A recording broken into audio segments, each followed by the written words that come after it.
Olha aí, pessoal, muito engraçada essa reportagem, essa análise do site da Veja. Olha a manchete: Governo Lula assombrado pelo fantasma da corrupção. Como se a corrupção não fosse algo endêmico do governo Lula, algo que está impresso no DNA do governo Lula, para ele estar assombrado, para ele estar assustado com isso. Não, isso é a norma, isso é o padrão, isso é o esperado do governo Lula. Que tenha corrupção e tenha muita. Isso vale para qualquer governo petista, inclusive governos de estados, governos de municípios, enfim. Essa é a tônica de qualquer governo do PT. Estranho seria um governo petista sem escândalo de corrupção envolvido. Então, não, o governo não está assombrado pelo fantasma da corrupção, mas de fato, este governo Lula 3.0 tem sido marcado por vários escândalos, vários problemas que tem.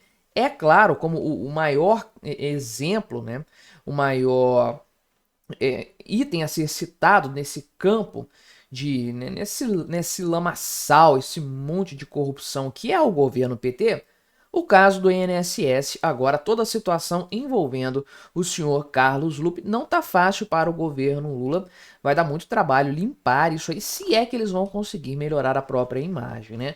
Vamos conversar sobre esse tema, mas antes não se esqueça de se inscrever no meu canal se você ainda não for inscrito, e se você quiser colaborar ainda mais com o meu trabalho, você pode se tornar membro patrocinador. Só clicar no botão Seja Membro aí embaixo, com valores a partir de R$ 1,99 por mês, isso me ajuda bastante, pode ter certeza disso. Pois bem, o pessoal da Veja faz um apanhado aqui, principalmente do mês de abril, que é o que tem sido mais cruel para o governo Lula nesse sentido, né? Então, o caso aqui do Juscelino Filho aconteceu também neste mês de abril, estamos chegando ao finalzinho do mês, estou gravando este vídeo no dia 28, dia 29 provavelmente irei publicá-lo, deve ser o dia em que você vai assisti-lo, né?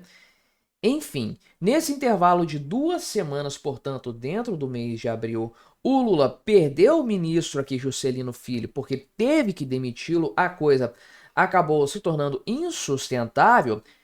E bem, já não era de hoje. Os escândalos envolvendo o Juscelino Filho vêm lá de 2023, pelo menos, né? Os primeiros podres, os primeiros problemas que apareceram. É que o Lula é muito leniente com esse negócio de corrupção, né? Não é como se fosse uma surpresa um ministro do Lula ser corrupto. Parece mais que é um pré-requisito para entrar no ministério, no gabinete ministerial do Lula, ser de uma índole questionável. Então, esse cara aí, o Juscelino Filho, acabou ficando muito tempo ainda no cargo, né, até que se tornou insustentável a situação e o Lula teve que demiti-lo. Logo na sequência, estourou a fraude do governo do INSS, né? Enfim, o pessoal fala aqui que não. É claro que o governo do Lula tem o mérito de ter revelado essa fraude, né? E o Lula demitiu o presidente do INSS imediatamente. Só que a coisa a gente sabe não é bem assim. Poderia não ter chegado tão longe se o governo Lula tivesse agido a contento, porque a verdade é que já se sabia desse tipo de problema no governo Lula desde 2023 também, e ninguém fez nada. O cara lá do INSS, o ex-presidente do INSS, Stefanuto, já sabia disso há muito tempo e não agiu, deixou a coisa rolar por completo. E sabemos agora também, através de atas de reunião do Ministério da Previdência Social, administrado pelo Carlos Lupe, o próprio Carlos Lupe não agiu sabendo desses problemas até que a operação fosse de fato deflagrada. Aí ele começou a tomar providências, mas aí de fato já era tarde demais, a coisa tinha ido já por água abaixo para o governo Lula, né? Só isso? Não, meu amigo, não apenas isso. Não apenas o caso Juscelino Filho, os descontos do INSS, né, que quadriplicaram nos anos do Lula, neste desgoverno Lula, ou seja, a coisa que já existia, né, antes, ficou ainda pior agora nesse período do Lula. Não apenas isso, também o irmão dele, aqui o tal do Frei Chico, é diretor, vice-presidente do Sindinap, que é uma das entidades, uma das associações mais beneficiadas nesse esquema. Meu amigo, não tem nada relacionado ao governo Lula que não possa piorar. E bem, e é curioso, muita gente levantou esse ponto, né? O Sindicato Nacional dos Aposentados, Pensionistas e Idosos. Porque diabos existe um sindicato de aposentado, um sindicato de pensionista? Porque, né, sindicato serve para representar uma categoria profissional. Bem, essas pessoas não trabalham, então qual é a ideia por trás de criar uma associação para representar pessoas do ponto de vista laboral, pessoas que não trabalham? Coisa de Brasil, de fato, né? Então, a gente chega à conclusão seguinte: não dá para dizer que o governo Lula não tem nada a ver com isso. Alguém pode dizer que o Lula não tem nada a ver com isso, a pessoa, o indivíduo, a pessoa física. Ok, até o momento não tem nada nesse caso do INSS ligando o Lula ao problema. Bem, né, diferente do caso do Juscelino Filho, que o Lula já sabia dos problemas e deixou o cara lá, aparentemente o problema do INSS não era de conhecimento da presidência da República, pelo menos a gente não tem essa informação ainda. Contudo, o governo Lula não é só a pessoa do Lula, o gabinete ministerial dele está diretamente ligado com isso, e o partido do presidente também. Tudo que envolve gabinete ministerial e partido impacta no governo. Então, de fato, é o que tem acontecido de maneira geral. E aí, né, o Lula demitiu sim o Stefanuto, que era então presidente do INSS, mas não fez nada em relação ao Carlos Lupe até este momento, né? Enfim, ele foi olha só, a capivara do Carlos Lupe, né? É o tipo de cara que tem uma entrada garantida no governo Lula, né? Impressionante. O cara foi ministro da Dilma Rousseff, caiu naquela época por envolvimento em casos de corrupção, voltou agora, pois é, né? Mas olha só, na época, ele indicou o sucessor dele, na época do governo Lula, do governo Dilma, mesmo tendo caído, e esse sucessor caiu 5 meses depois por denúncia de corrupção. Pois é, meu amigo, olha a situação, né?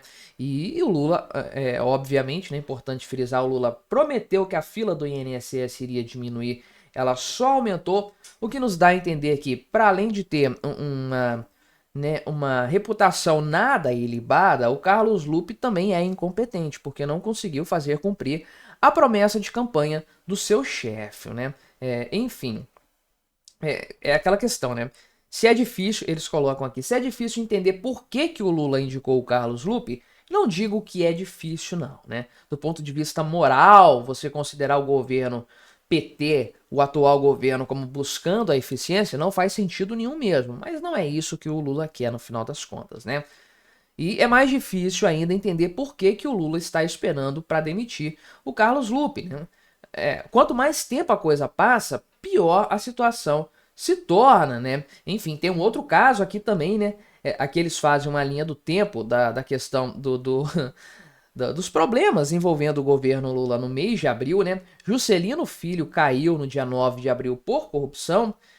No dia 15, o Lula deu asilo a Nadine Heredia, lá do Peru, né?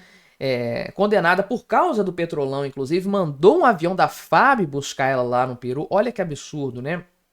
Dia 22 aqui de abril, o governo foi esnobado por um deputado que não quis assumir o Ministério das Comunicações. No dia seguinte, explodiu o escândalo do INSS. No dia 25 de abril, né, o Fernando Collor foi preso por corrupção por causa da Lava Jato, né, por causa do caso do Petrolão.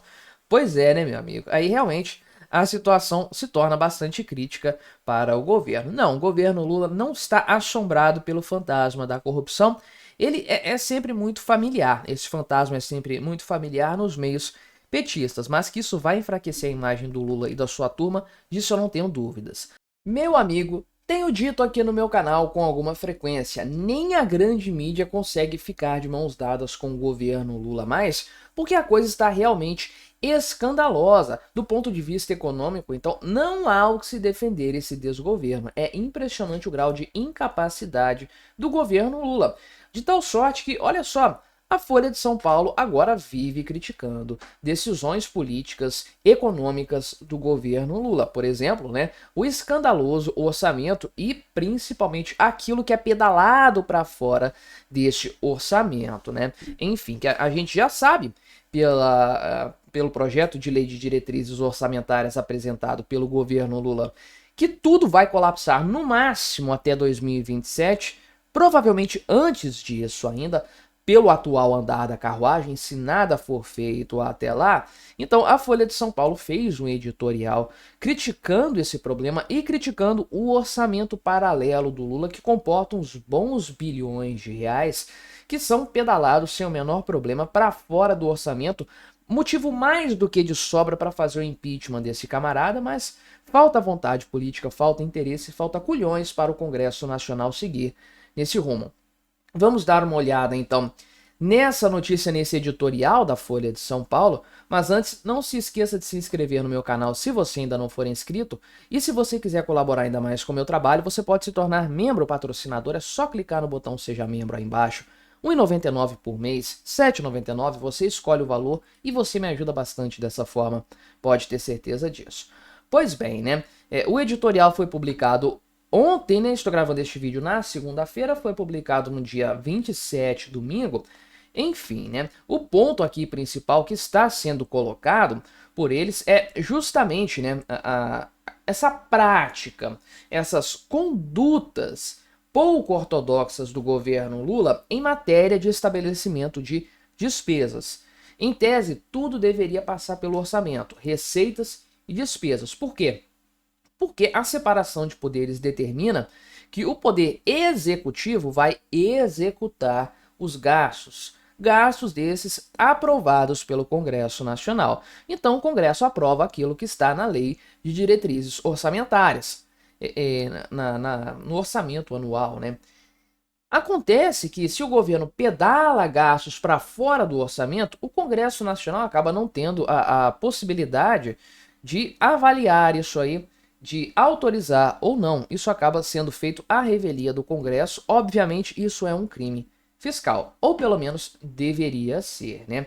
Então, o pessoal da Folha de São Paulo aqui faz a avaliação de que uma vez que o orçamento está cada vez mais espremido, o governo tem cada vez menos massa de manobra para agir, por causa de um problema que o próprio governo Lula criou, que foi o arcabouço fiscal, que acaba se tornando uma grande armadilha no sentido de obrigar o aumento substancial de gastos, que são os chamados gastos obrigatórios, e aí dentro das regras do próprio arcabouço fiscal sobra cada vez menos espaço para as despesas ditas discricionárias, aquelas que o governo decide o que fazer, né? Então, o que acontece? O governo quer continuar aumentando os gastos, só que o orçamento está cada vez mais espremido. Então, ele começa a usar métodos heterodoxos, pedaladas de verdade, né, para expandir os gastos dentro do seu interesse, que é um padrão, olha só, de administrações petistas anteriores, inclusive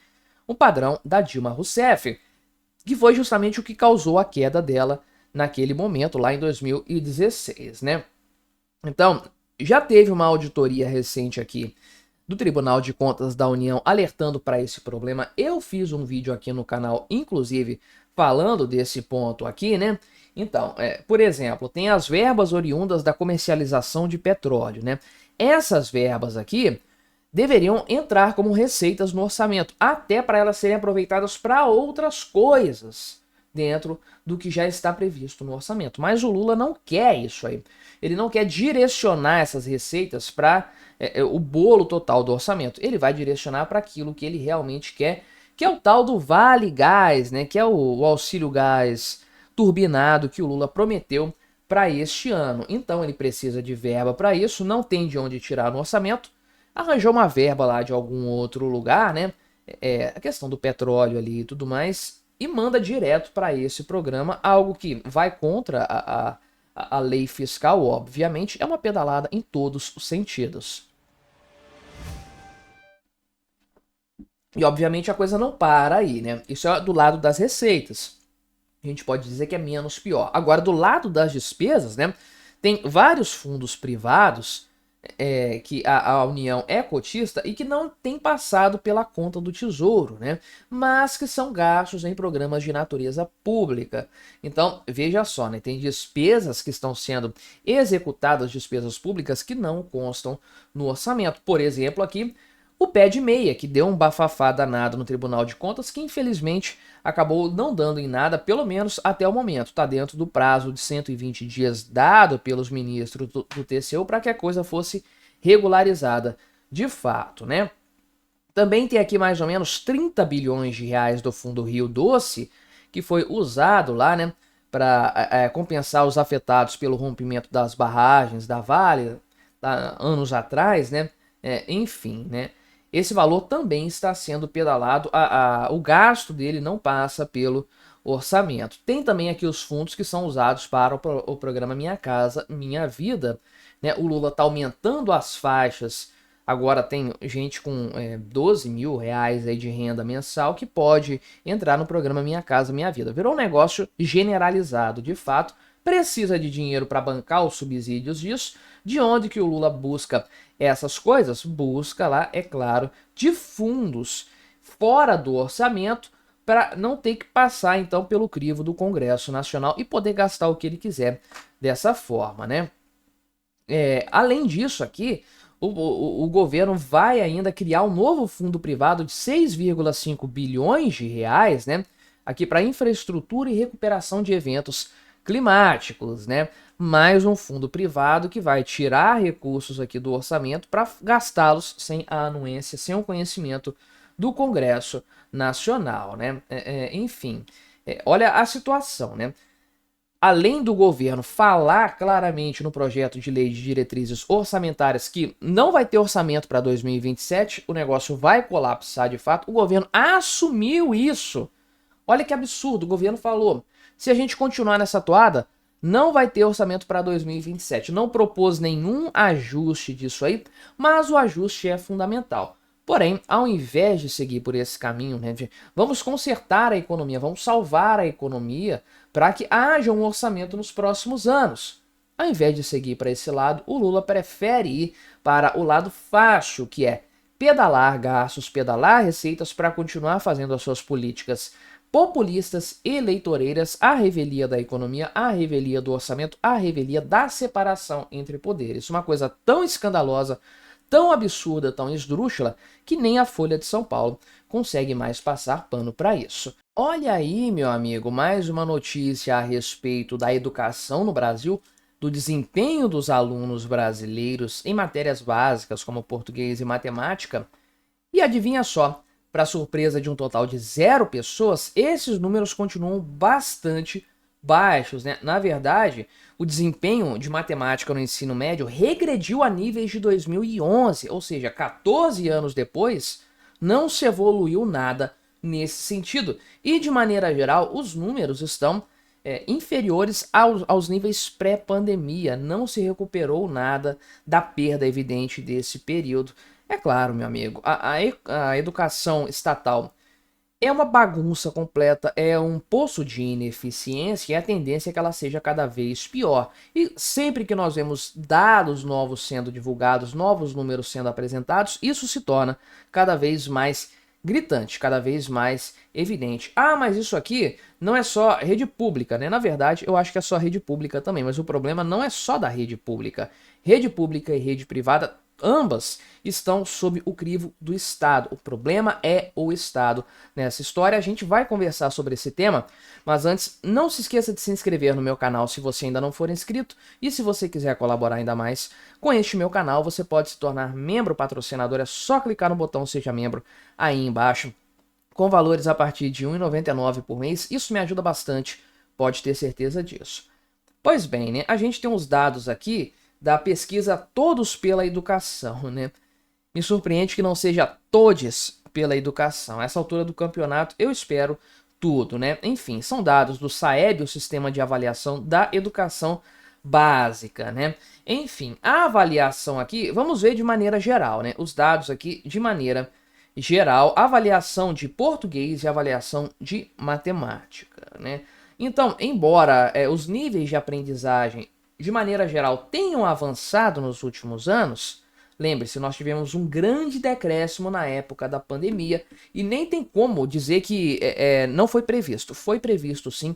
Todo mundo sabia que o fecha tudo, que a economia a gente vê depois, que isso ia custar muito caro para muita gente. E para as crianças, principalmente, né? Você isolar as crianças de uma fase extremamente importante de suas vidas, que é o momento em que elas são mais capazes de aprender, é de uma crueldade sem tamanho. Um público que sequer era muito, foi muito, sofreu muito na época da pandemia com o vírus em si, né? A incidência era muito baixa em crianças e adolescentes. Ainda assim, castigaram. Aqui no Brasil, o negócio foi grosseiro, principalmente aqui no Brasil, em outras partes do mundo não. E aí o resultado evidente disso é que houve um decréscimo substancial na educação brasileira nesse período. Então, está sendo feito um trabalho para recuperar o que foi perdido, não é nem para evoluir, é para voltar aos níveis de 2019. Só que isso ainda não aconteceu. Já temos aí 3 anos, né? Já estamos já temos 3 anos completos de retorno às aulas presenciais por inteiro, não conseguimos voltar a esses padrões, né? Então tem a avaliação aqui que foi feita para alunos do quinto e nono anos do ensino fundamental e do terceiro ano do ensino médio, né? Na minha época, isso aqui era quarta e oitava séries, né? Quinto e nono anos. Então, a quarta série é aquela primeira parte do ensino fundamental, né? O quinto ano que você é acompanhado por um único professor ou professora. E depois, eu acho que ainda é assim, né? Daí para frente você tem professores por disciplinas. Então é o último ano dessa primeira fase, quinto ano, o último ano dessa segunda fase, que é o nono ano, e o último ano do ensino médio. Você avalia o desempenho dentro dessas 3 fases da educação formal, da educação básica, né? E aqui, desempenho em matemática e português, que eu sempre digo aqui no canal, é o que realmente importa no final das contas. Português, principalmente. Então, há um problema grosseiro de interpretação, de capacidade de interpretação por parte do brasileiro, né? Se você é bom em leitura, se você lê, se você interpreta bem, você estuda geografia, história, ciências, física por conta própria e vai tirar de letra. Você nem precisa de aula disso. A grande deficiência do brasileiro realmente é falta de capacidade de ler e principalmente de compreender textos. E pois bem, né? Então os números são esses aqui. No quinto ano do ensino fundamental, em 2023, são dados de 2023, tá? Importante frisar, esse troço demora um tanto a ser compilado. 55% dos estudantes tinham aprendizagem adequada em língua portuguesa e 43% em matemática. Então veja que metade, praticamente, dos alunos do quinto ano não tinham a quantidade suficiente de língua portuguesa. E, sei lá, 60% não tinham em matemática, números inferiores aos de 2019. No nono ano a coisa fica pior, né? O pessoal aqui em matéria de língua portuguesa, só 36% dos estudantes, praticamente um terço, tinha a aprendizagem adequada, sendo que matemática, isso era 16,5%. Um número patético, um número pífio, que também é inferior ao de 2019, que já não era grandes coisas também. E no ensino médio a coisa fica ainda pior, principalmente com a matemática, né? Pois é, 32% dos alunos, menos de um terço, tinham aprendizagem adequada em língua portuguesa e só 5% em matemática. 1 em cada 20 alunos do ensino médio, do último ano do ensino médio, eram suficientes em matemática em 2023. Provavelmente esses números não melhoraram de lá para cá, eu não tenho dúvidas disso, né? E esse número aqui de matemática, né, esses dados da matemática, são números absurdos, né? Pífios, que são comparáveis a níveis lá de 2011, de fato. Ou seja, né, é uma coisa realmente, um nível aqui, né, total de aprendizagem que é patético. Quanto que se gasta com aulas de matemática no Brasil? Faça as contas, aí eu tente fazer, né? Quanto se gasta com material didático, com professores, fora o tempo que se gasta para isso aí. Na minha época eram 5 aulas semanais de matemática. E aí o nível é patético, 5%. Isso aqui é vergonhoso. Isso aqui é número para demitir o MEC inteiro, né? E acabar com o MEC, que seria realmente o que de fato iria ter alguma serventia, né? Ia ter algum resultado positivo. Veja aqui, né, que na questão do ensino médio, e na comparação aqui, o ensino de forma geral, né, no ensino médio só não, rede pública e rede privada, a rede privada está melhor, né? Por exemplo, aqui, né, no quinto ano, o nível de alunos da rede privada com um nível adequado de matemática é substancialmente mais elevado na rede privada, mais ou menos 30 pontos de diferença e 27 em língua portuguesa. Então o nível é muito maior, o que mostra que a rede pública é um fracasso completo. Ou seja, se esses números aqui já são pífios, são números gerais, então, meu amigo, imagine aí se você considerar apenas a fatia do setor público. A coisa fica ainda mais absurda. E é a verdade. O Estado é o grande problema nessa história, a centralização da educação. Para pensar como o MEC funciona, Ministério da Educação. Um bando de burocratas em Brasília que acreditam que sabem como destinar recursos para a educação de alunos brasileiros, dezenas de milhões de alunos no Brasil todo, com características completamente diferentes. Essa educação excessivamente centralizada, uma coisa soviética de fato, plano quinquenal de educação, é isso que nós temos, é a grande razão pela qual a educação no Brasil não progride e não vai progredir. E tem toda a questão dos incentivos estatais. O incentivo econômico não é para melhoria, não é para o progresso, é para manutenção de problemas, porque problema gera recursos. Então, as pessoas não querem perder os seus recursos, não querem perder a sua relevância dentro desse sistema. Quem perde nessa história, obviamente, é o estudante, é o aluno. Tudo de errado, absolutamente tudo de errado com o modelo educacional brasileiro, desde a proibição do homeschooling até a obrigatoriedade das crianças e adolescentes estudarem. Uma grande parte não quer estudar, só está lá para atrapalhar o restante da turma, atrapalhar o trabalho do professor. Acaba fazendo... essa turma não aprende, esse pessoal não aprende absolutamente nada e eles pioram o desempenho de quem quer aprender de fato. Mas é obrigatório, o governo tem que apresentar números, tem que falar que a taxa de evasão escolar caiu, que o número de crianças matriculadas aumentou, enfim, né? E a centralização do ensino, de maneira geral, é uma tragédia completa. Os números são bastante claros nesse sentido.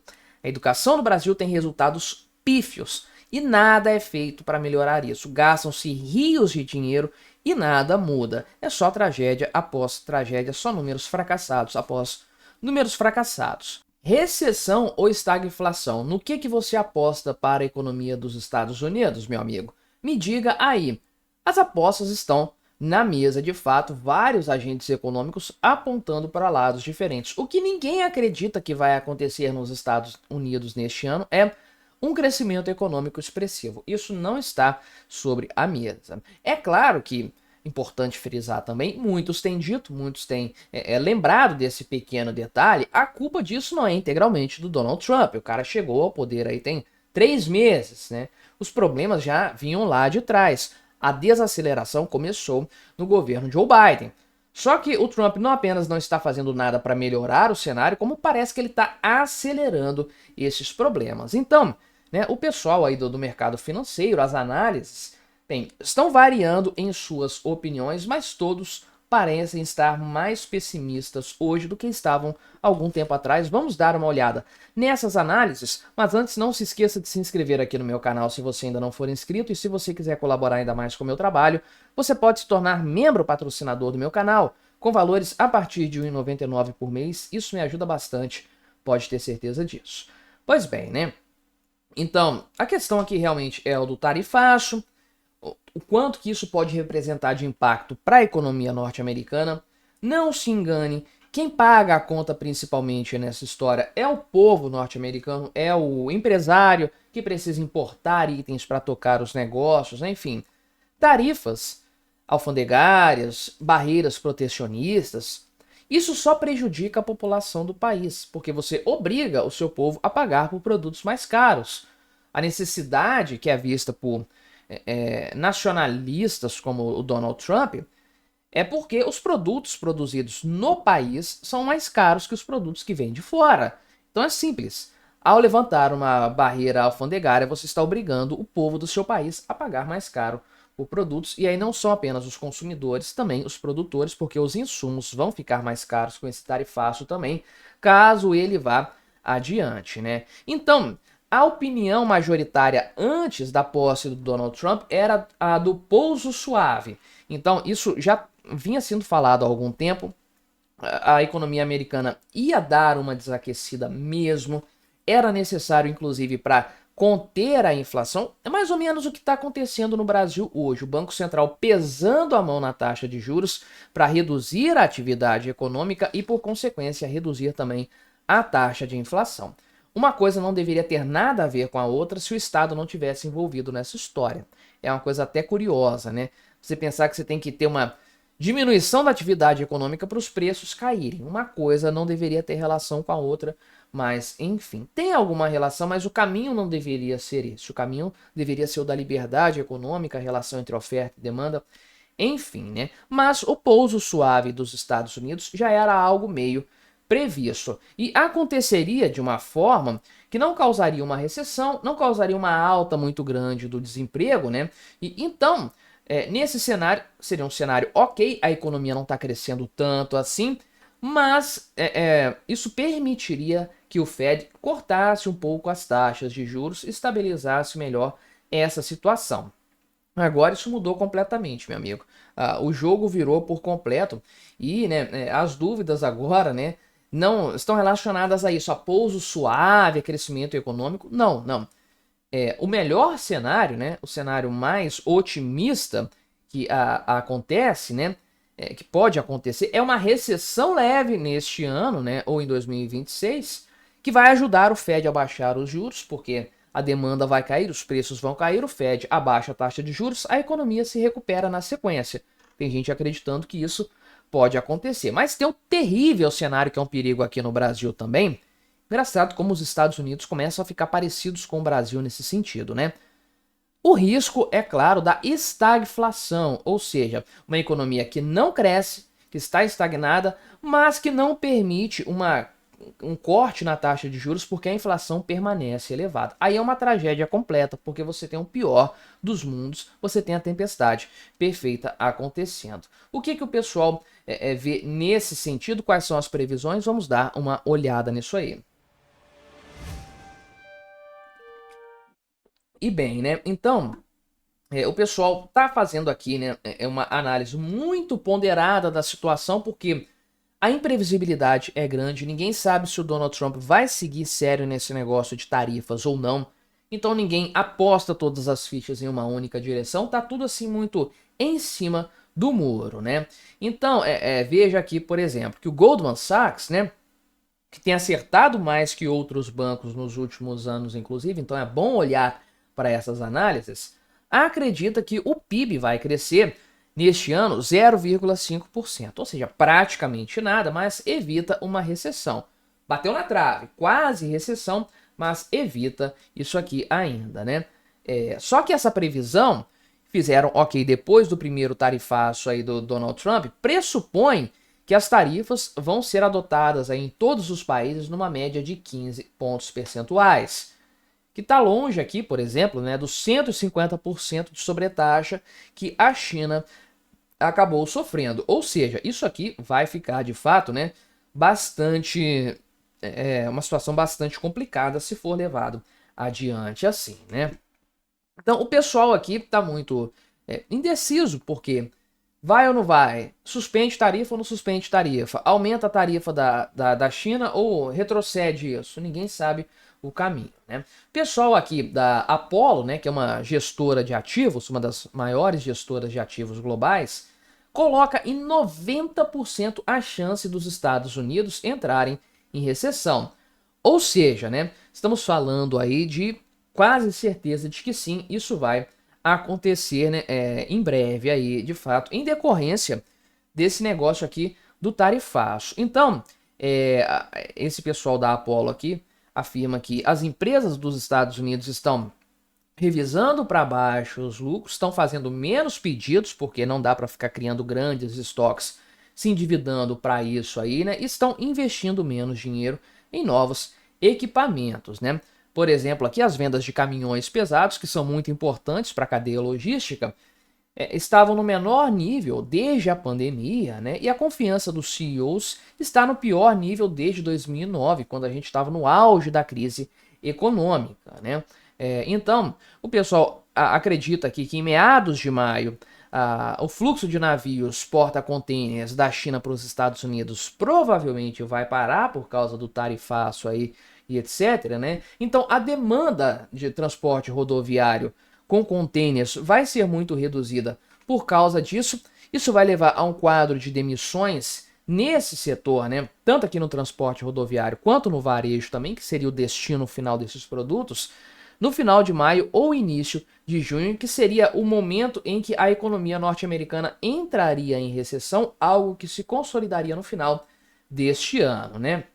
A confiança do consumidor está nas mínimas históricas também, né? O turismo internacional segue pelo mesmo caminho aqui e tudo mais. E tem muita gente que acredita, então, né, que o índice de desemprego agora vai ser maior do que lá na época da pandemia, com piora no ano que vem, inclusive, né? E aí o pessoal do JP Morgan mostra aqui que há um risco grande, de fato, de haver uma estagflação. Ou seja, a economia vai estagnar e a inflação vai ficar acima da meta aqui, né? Com muita gente acreditando que vai ficar muito acima da meta, de fato. Então, nesse cenário aí, você tem uma impossibilidade do governo, aliás, do Federal Reserve, abaixar as taxas de juros para aliviar a economia e fazer a economia crescer novamente.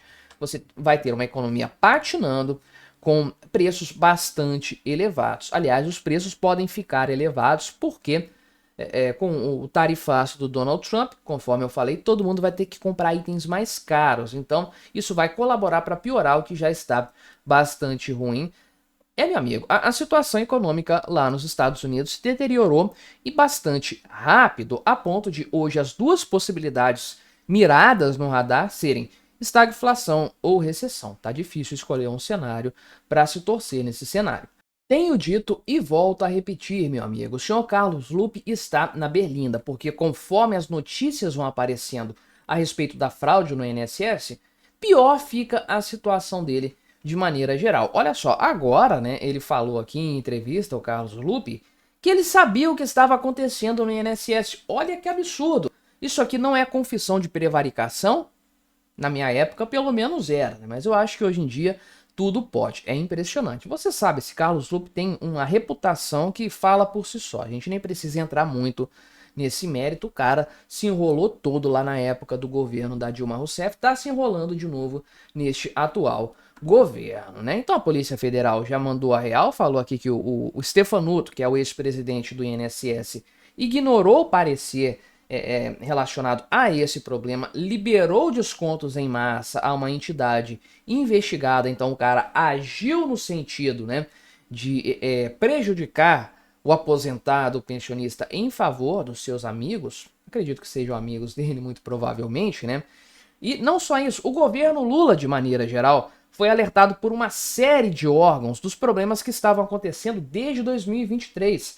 Tribunal de Contas da União, Controladoria Geral da União, Ministério Público, a própria imprensa e uma auditoria interna do INSS. Pois é, meu amigo, olha a situação, o quanto, né?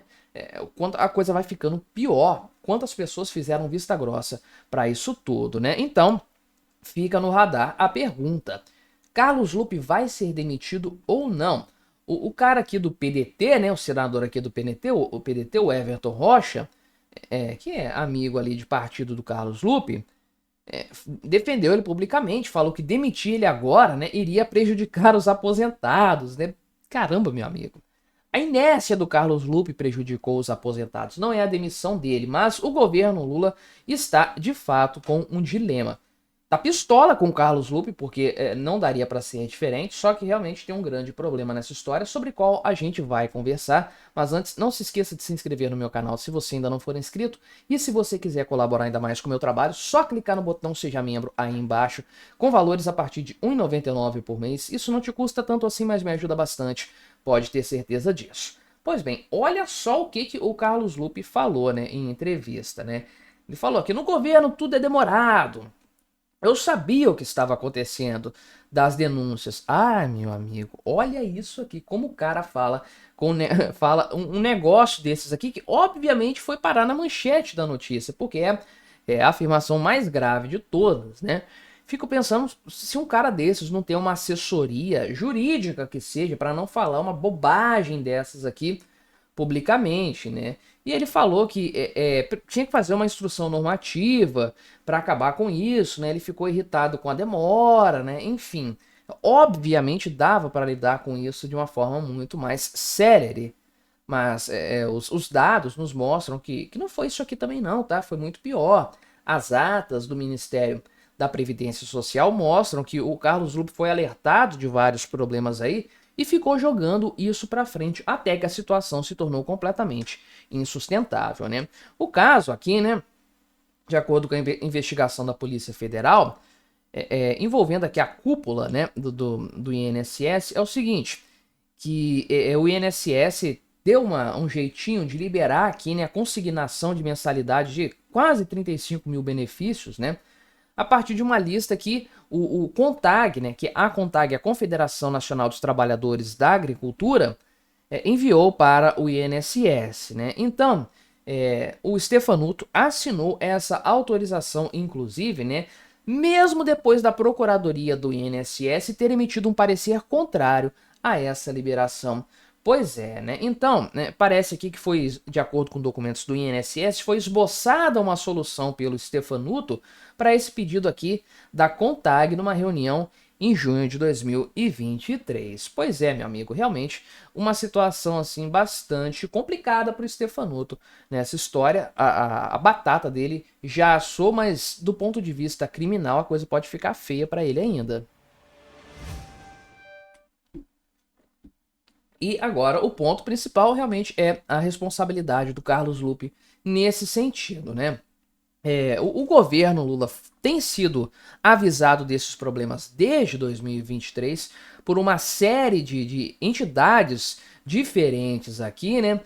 Enfim, tem várias formas, havia várias formas de resolver esse problema, mas, né, o pessoal ficou deixando a coisa rolar.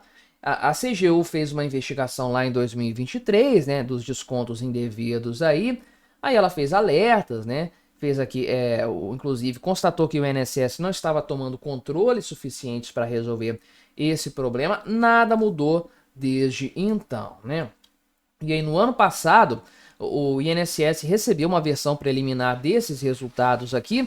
E aí, houve uma reunião entre CGU e INSS novamente. CGU concluiu esse relatório falando que o INSS não agiu no sentido de acabar com as irregularidades. Cadê a atuação do governo aqui? Quando isso aconteceu, né? De chegar, falar, ô Carlos Lupe, dá um jeito nisso, o INSS não está agindo.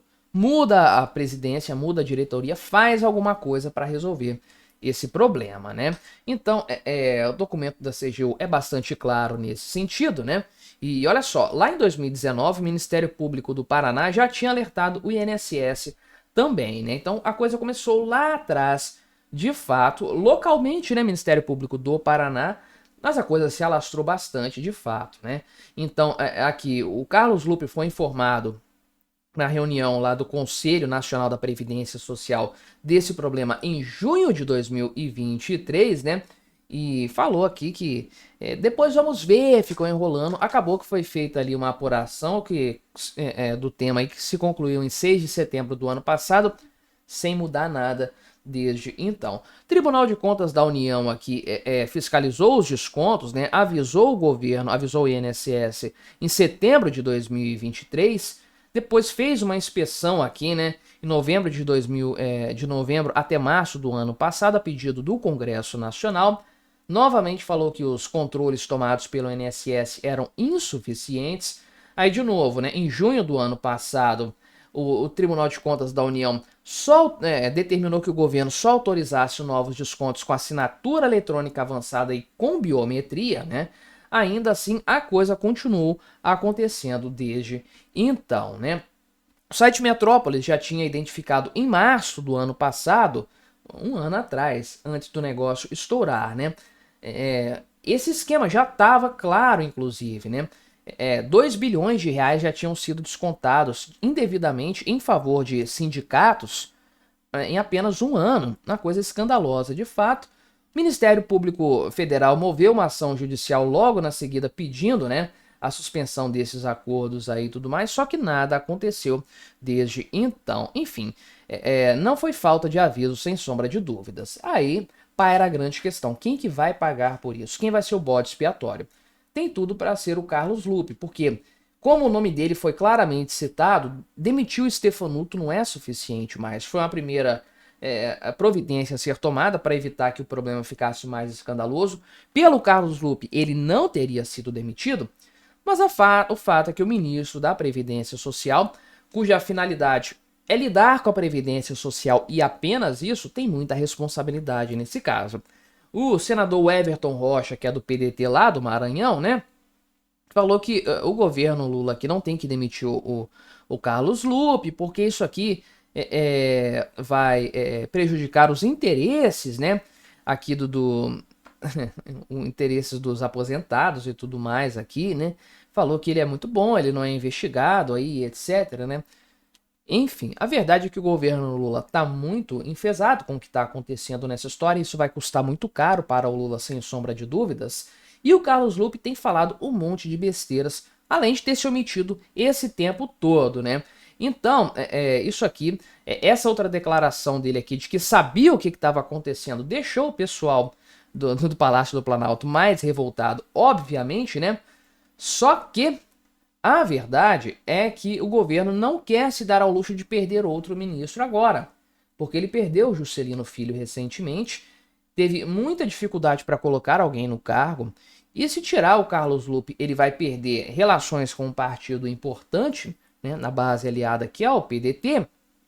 O partido já está enfraquecido frente ao Congresso Nacional e não vai conseguir ninguém para colocar no lugar, porque incluir uma pessoa no ministério já está difícil. Imagina nesse ministério para o qual todas as atenções estão voltadas nesse momento. Realmente, o Lula está numa enrascada com essa história do Carlos Lupe, com essa história da corrupção no INSS. Mas me diga aí o que você achou da minha análise, colabore com o nosso debate, se inscreva no meu canal se você ainda não for inscrito e até a próxima.